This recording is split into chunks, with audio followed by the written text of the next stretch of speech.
The G-Spot!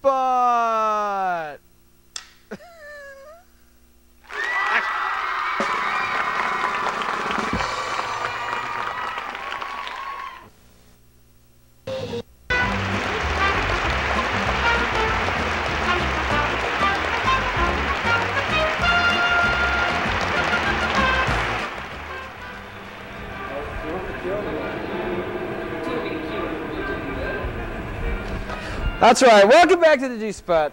I'm your host, Geoffrey Michele. And tonight's episode is an exciting episode. And we already started out this episode with Bad Beat Hand, which is a tasty little video from my friend Nicholas down in New Orleans. He's a buddy of mine that I met, and he's a filmmaker. And I told him I'd show him his video, and we were very, very impressed with his film there, Bad Beat Hand. Yes. And tonight, for your entertainment, I'm going to practice my putting. Yes. Yes, it's good to show development, because this is a show in development, and we want to show that Geoffrey Michele has developed his putting skills.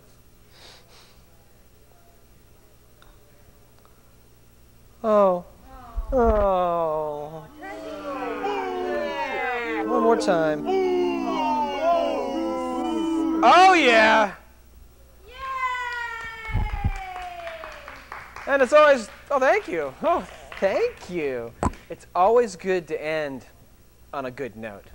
Yes. And tonight's episode is another exciting, tasty episode. We've got back Scott Jonathan Nixon to read more poetry. That's right, Scott Jonathan. And why not bring him out now and read some poetry? Let's bring him out. What the heck is this? I tell you, Scott Jonathan Nixon, get your butt out of here. We love you. Woo! Woo! Woo! Do you know how to golf? Everything I learned from Caddyshack. He doesn't have his microphone on, so I'll let him practice while I get his microphone. There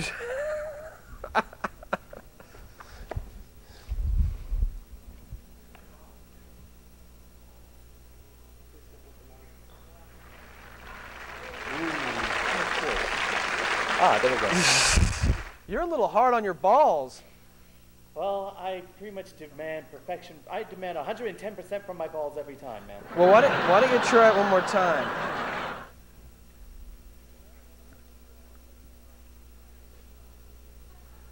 I shouldn't stand behind you. Very bad experience. I do not care to let you do it again. Oh! Oh! One more time, Nixon. One more time.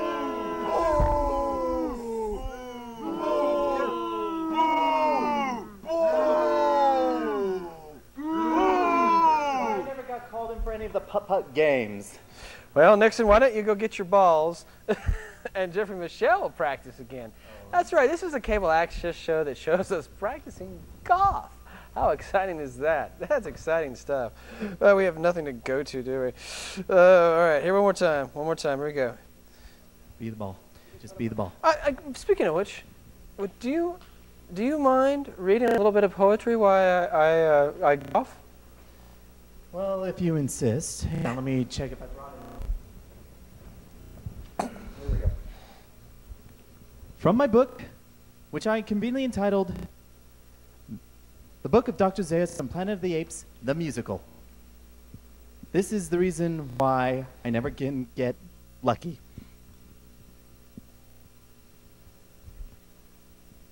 Because I cannot be near anyone who is repelled by me, my name is not Don Juan. If you only knew the stunts I pulled, then you'd see why I finally lost my virginity after I turned the nerdish age of 25.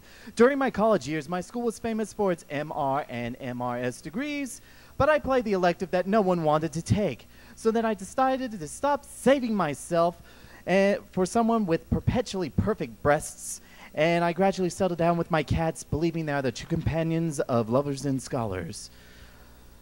When I was in Chicago, I met a pretty red-headed student of ancient Japanese literature. We were sitting in a dingy, run-down bookstore, and we engaged in a pleasant conversation, learning about each other. But when I had to leave her, the last thing I said was, "I hope to see you around sometime if it's not too much trouble.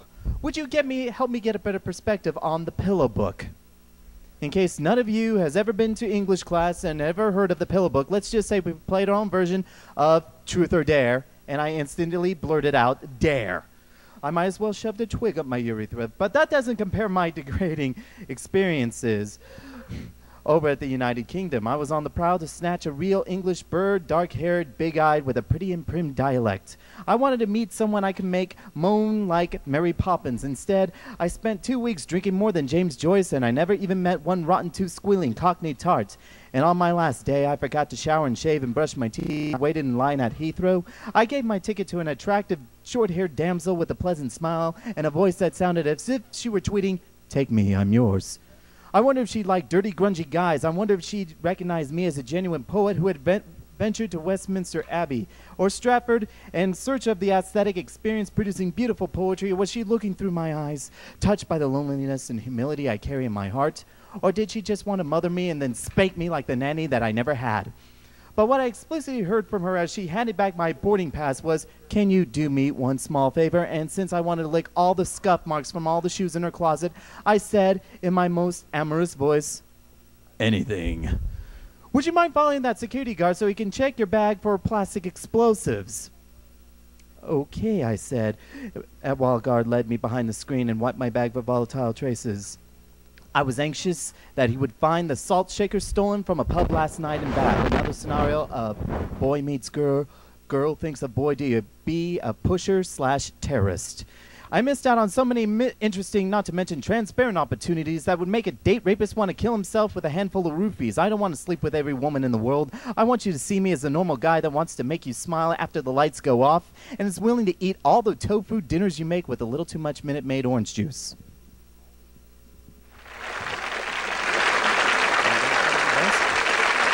That was real. You know what I liked about it? It made you think more when you were putting with the poetry in the back. You really had to focus and concentrate on yet listening to the poetry and putting. I don't mean to be a big distraction because I know you got to be the ball in order to sink the ball. That's right. You got to be the ball, and K-Spot's been practicing now.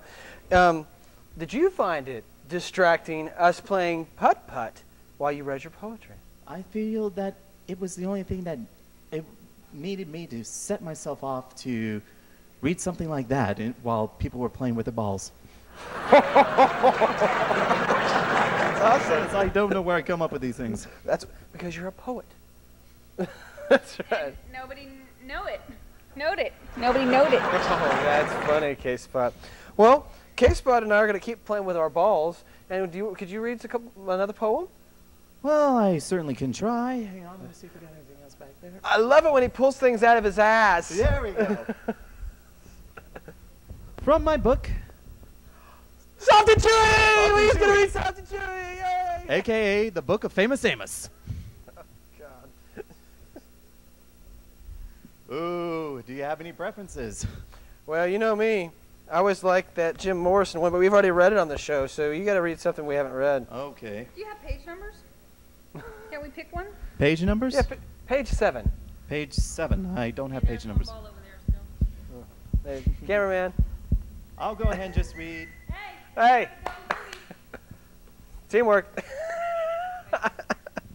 I'll go ahead and read the Necromancer. Ooh, that's a good one.